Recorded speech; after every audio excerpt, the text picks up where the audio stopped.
You've met him before, not just in the world outside, but perhaps more hauntingly, within yourself. He's the man who carries a boy inside him, a boy untouched by time. He still dreams in vivid colors, speaks of impossible futures with fire in his voice, but every plan fades before the first stone is laid. And if you look closely, his eyes hold both wonder and something else. Something like retreat. He might be your brother or your lover, or maybe he's the man who stares back at you in the mirror when the house is quiet, when no one's asking you to explain who you are or why you still haven't finished what you started. He doesn't seem broken. In fact, he seems more alive than most. That's what makes it so confusing. How can someone who dreams so boldly feel so lost when it's time to act? At first, his light is magnetic. You want to be close. He reminds you of what it's like to believe in magic, to resist conformity, to say no to a life on autopilot. But eventually that light begins to flicker. What once felt freeing begins to feel unstable. Where is the man when the bills need paying? When the promises made and the high of inspiration now need steady hands in patient care to keep them alive? Carl Jung called him the pure eternus, the eternal boy, not because he stays young in the body, but because his psyche never fully steps into adult ground. He lingers at the edge of becoming, always preparing, never arriving. And when life presses him to choose, to root, to grow, he finds 1,000 ways to float away. He calls it freedom. He says he isn't meant for rules, for small lives, but underneath that defiance is a boy trembling at the thought of ordinary days and the weight of real responsibility. I've seen him fall in love like a meteor, fast, breathtaking, unforgettable. But once the heat fades and the relationship needs presence, stability, effort, he vanishes. Not always physically, but emotionally. It's as if the moment he's asked to stay in reality, to accept that love requires more than longing, he starts reaching for the escape hatch. He tells himself, and sometimes tells you, that the world is too rigid, that routine will kill his spirit, that he's searching for the right moment, the right person, the right calling. But if you wait long enough, you start to see the pattern. He's always searching, always almost, and always just far enough away from real life that no one can quite hold him to it. If you've ever loved someone like this, you know the ache. It's the slow erosion of hope. You try to understand, to offer kindness, patience, even strategy. You want to help him reach his potential because you see how much he carries inside. You think maybe if you say it the right way, at the right time, he'll finally hear it. But every attempt is met with that same gentle evasion. He nods, he smiles, he promises to change, and then nothing. You start to wonder if maybe you're the one asking for too much. Maybe you're the rigid one. Maybe love really should feel more like dreams than discipline. But deep down, you already know. He's not just resisting you, he's resisting life. Because somewhere along the way, life began to feel like loss. Not of freedom, but of safety. The kind of safety he once knew when he was small, and the world felt like it would always take care of him.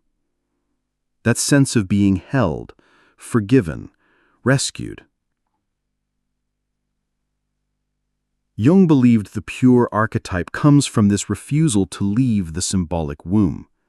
The psyche clings to the memory of paradise, where everything was provided and nothing had to be earned. And so the boy-man returns there in his mind every time reality asks for more than he wants to give. He becomes an expert in avoidance, masked by charm. He blames systems, he blames society, he blames time, fate, his upbringing. But he almost never takes responsibility, because to do that would mean stepping out of the dream and into the risk of failing, of being ordinary, of being seen. He doesn't do this because he's evil. He does it because he's terrified. Terrified of growing into something real and losing the fantasy of who he could be. And so he floats, unanchored, feeding off new beginnings and avoiding all endings. But here's the part most people don't see. This floating has a cost, not just for the people who try to love him, but for himself. Because when you never ground yourself, you never grow. When you never face limits, you never discover your strength. And when you never commit, you never experience the kind of transformation that only comes from staying when it's hard. He thinks he's protecting his freedom, but freedom without direction becomes a kind of self-inflicted exile. He's not free, he's just unclaimed. He drifts from job to job, relationship to relationship, idea to idea, every exit dressed in noble language, but every step taken out of fear. Out of the ache of having to prove he's enough through actions, not just intention. And yes, he may say all the right things, that he wants a meaningful life, that he's searching for purpose, and he probably is, but the truth is, meaning doesn't live in potential. It lives in participation, in showing up when you're uninspired, in doing the boring things, the hard things, the stable things, long enough for something lasting to form. Still, that boy within fights back. He wants to fly without wings, to be loved without accountability, to be understood without changing. And so the cycle continues. And if no one interrupts it, if he isn't lovingly called to consciousness, he may wake up one day far older but not wiser, surrounded by echoes of dreams but no footprints on the ground. I say all this not from a pedestal, but from the same soil. Because I've been there too, waiting for life to begin while calling it preparation, romanticizing potential because reality scared me. And I know how intoxicating it is to be the one full of promise, the one who almost made it, the one with a brilliant mind and a rebel heart, until you realize that none of that means anything if you don't choose to live it.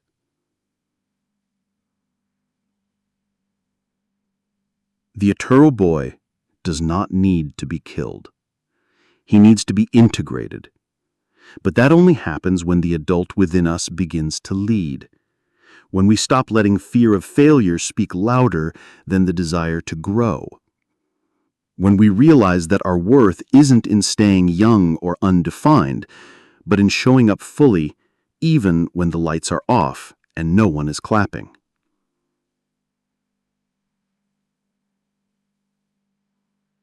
And yes, growing hurts, but not growing, that's a slow ache that never leaves.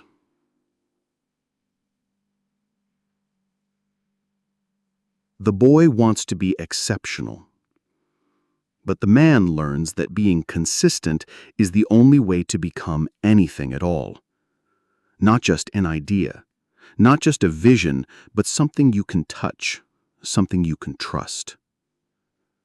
You may already feel this tension inside you, that part that still wants to be rescued, to be adored, to be excused, and another part that whispers, it's time.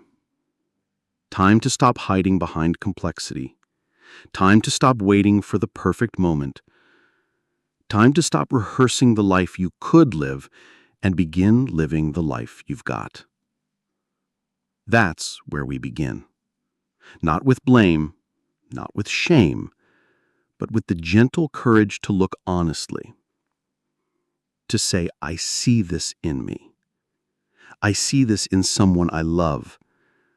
And I'm ready, not to fix it all, but to stop pretending I don't know what's happening. The truth has waited long enough, and the boy inside us is not the enemy. But he cannot lead. There's a strange kind of mourning that happens when you love someone who never quite arrives. You don't cry for what was lost, you cry for what never happened. The promises that hung in the air but never landed. The dreams you held between you like something sacred, slowly dissolving into silence. And the hardest part? He didn't mean to hurt you. In fact, he probably still insists he didn't. But absence wounds, even when it's unintentional, especially when it's wrapped in hope. Because the poor doesn't leave like a villain, he slips away like a ghost. First, he forgets to call back. Then he misses the little things, your birthday, your fear, your need for something simple. He'll say it's not personal. He just needed space. He's overwhelmed. He's confused. And maybe that's true, but it doesn't make it less lonely for you. It doesn't make you feel less invisible.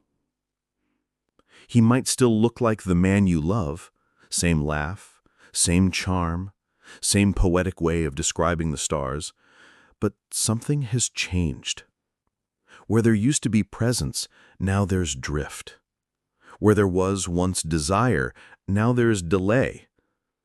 And no matter how gently you ask him to stay, you can feel it in your bones.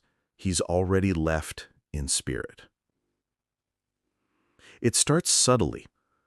Missed plans, half-kept promises, the constant phrase, I'm not ready yet. He always needs more time. He's not sure. He's figuring himself out. But time, you learn, isn't the issue. Readiness isn't either. It's the fear of grounding. The terror of being seen not as extraordinary, but as simply human. The boy inside him wants to stay unformed, untouched, untested. Because as long as he's unfinished, he can still pretend he's perfect. But no one can live in the idea of a person forever. Eventually, reality asks for more than potential. It asks for presence. And that's when the boy begins to pull away. That's when the shadow shows itself, not in loud violence or cruelty, but in quiet erosion. The kind of erosion that leaves you doubting yourself, wondering if you asked for too much, loved too deeply, expected something he never offered. He might tell you you're too serious, that you don't understand him, that your desire for intimacy feels like a trap. But what he's really saying is, he can't stay where he might be asked to grow. Because growing requires failure, accountability, effort. And the boy fears all of these more than he fears losing you. You might see him move on to someone new, someone easier, softer, maybe more adoring. You'll hear that laugh again, now echoing in someone else's story. And it stings, because deep down you know he didn't change. He just started the cycle again. And you remember how intoxicating the beginning was. But beginnings are not where we build lives. And he, no matter how charming, doesn't know how to stay. It's not that he doesn't feel love, it's that he doesn't know what to do with it when it starts asking him to stand still. Love, real love, demands depth, commitment, confrontation with your shadow. And the boy runs from all of that, calling it imprisonment. But the truth is, he's not afraid of being trapped by you. He's afraid of being truly seen by you. Because being seen would mean risking rejection, not just of the mask, but of the tender, trembling self behind it. Jung said the boy archetype lives in suspension, not grounded, not rooted, floating between fantasy and fear. He wants the rewards of adulthood, but not the labor. He wants the glory of achievement without the grind of discipline. He wants love, but without intimacy. Presence, but without vulnerability. Success, but without structure. And this isn't just about romantic relationships. He does the same with his work. A job feels like a cage. Routine makes him restless.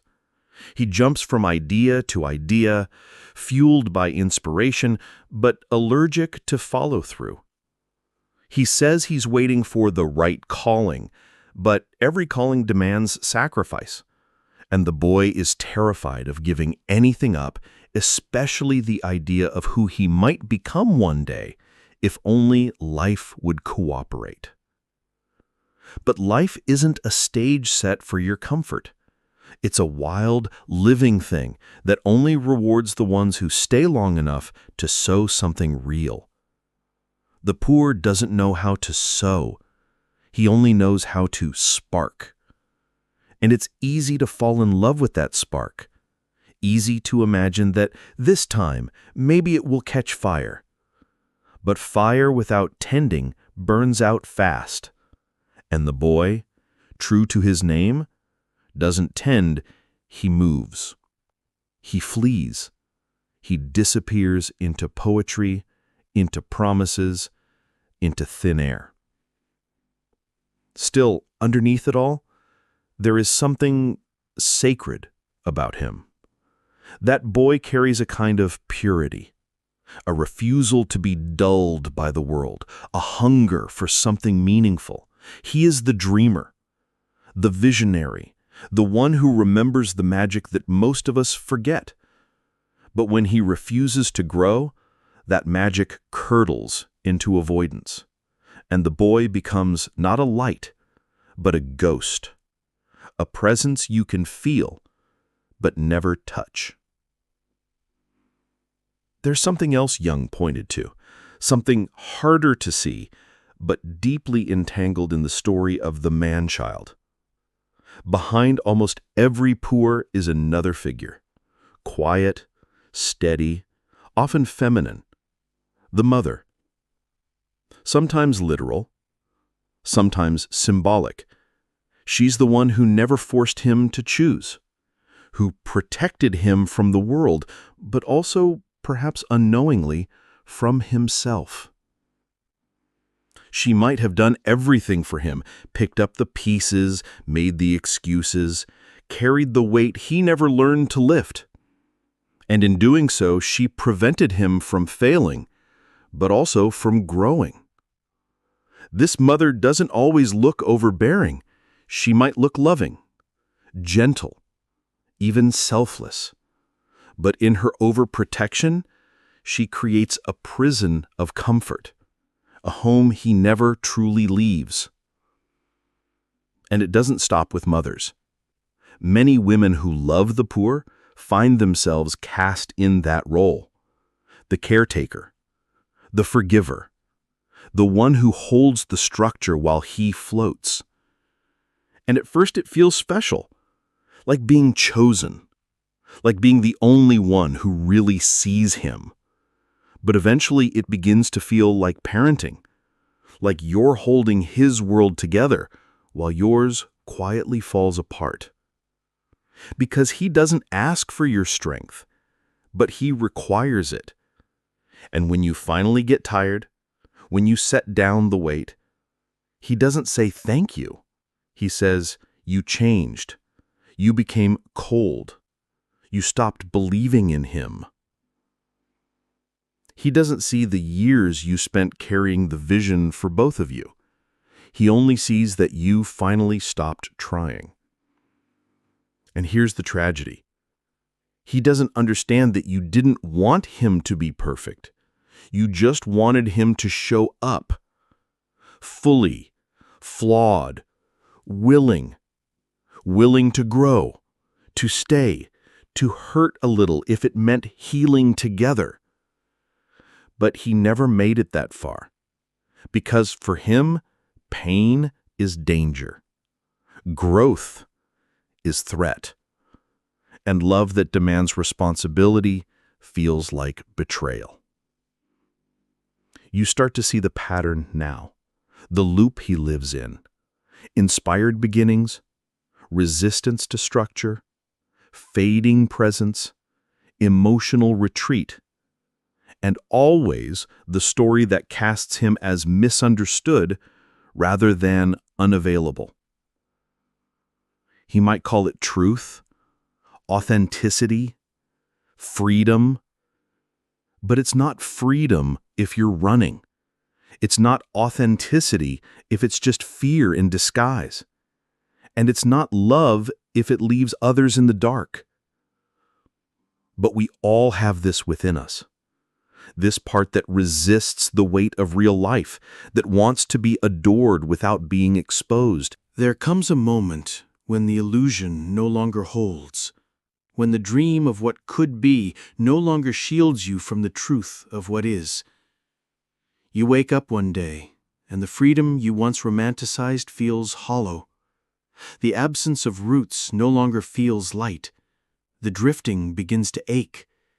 And the silence in your life, of unfinished love, of abandoned ideas, of people you've left behind, grows loud enough to finally be heard. It doesn't happen all at once. Often it begins with small things. You forget what you were chasing. The high of the new doesn't last as long. You start repeating yourself in conversations. You feel the weight of your own potential turning heavy on your back. Not like wings anymore, but like stones. And it hits you. You're not becoming anything anymore. You're just circling. You used to tell yourself you were just waiting for inspiration, for the right person, for the perfect alignment of life and soul. But eventually you see that time is passing, and you're not moving forward. You're not flying.